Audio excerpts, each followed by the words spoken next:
Doctor, talk about your experience. You have a unique one with cancer, and I think you went through an awful lot to kind of find some answers and to get to where you are today. Yeah, in 2010, I was having severe migraine headaches to the point I was passing out.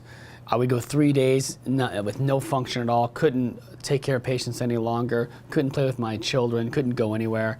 And then after 3 days, I'd be back to normal again. But as soon as I exerted myself, I'd go down again. And finally, you know, through different testing I was doing, and finally it was time for an MRI. Got an MRI. They found 4 tumors in the brain, and they thought at the time I was young, they was probably benign.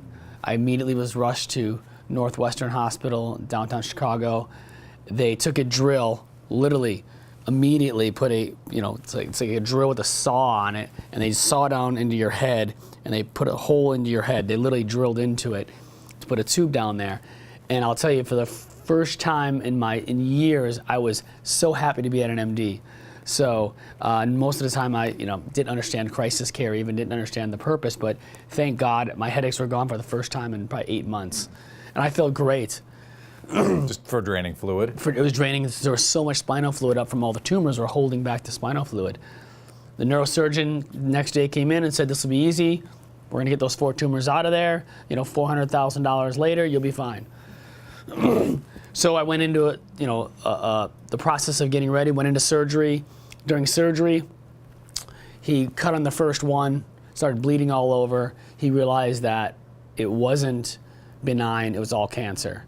And he cut on it, and when you cut on something, it creates an inflammatory reaction and swells. So now I have severe swelling, more swelling on my brainstem. And he came in the room, told my wife and the other doctors, my friends who were there, he probably won't even wake up by the morning. But I woke up, they said, "We don't know where the cancer's coming from. It's a secondary." So they went and did tons of testing. I must have spent a week of testing. I was like a guinea pig. And then finally they did a bone marrow. The last test they ran was a bone marrow tap. They tapped out my bone marrow, took some of my bone marrow out, found 30–40% of my blood was making cancer 24 hours a day, and it spread to my brain. So I was diagnosed at that time with myeloma is a multiple myeloma, and there's only 3 stages, but a lot of them kept saying stage 4, stage 3. There's only 3 stages of myeloma, but because it was spread into the brain, it was all over the body, it's usually called late stage. They said there's no cure, there's no hope, there's nothing you can do. We can try a bone marrow transplant. We can do a high dose of chemotherapy and radiation, but it's only going to buy you time. I was 118 pounds in a wheelchair, could barely even take care of myself any longer, let alone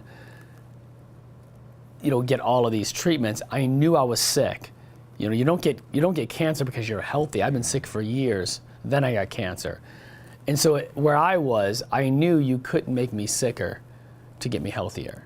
So I knew that I needed to figure out exactly what caused my body to go from these normal cells to these cancer cells. Something caused it.